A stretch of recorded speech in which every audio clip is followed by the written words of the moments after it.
Ang bundok ng Gabaldon, kalbong-kalbo na. Halos damo na lang ang nakatubo kaya ayan ang epekto ngayon.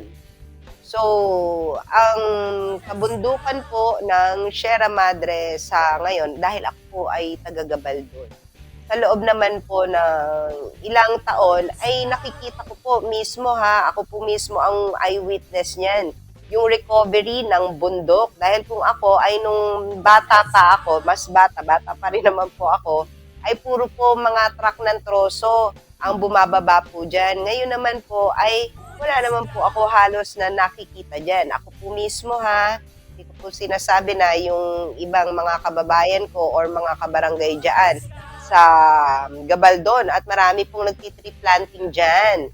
Ang masasabi ko lamang po dun sa mga nagtitree planting, ang mga itanim nyo po, lalo na sa watershed, ay yung mga endemic species o yung mga native na trees. Diyan po, kasi kung nagtitree planting kayo dyan at hindi naman native o hindi naman tumutubo dyan sa lugar, sa kabundukan, yung itatanim ninyo, ay mamamatay lang po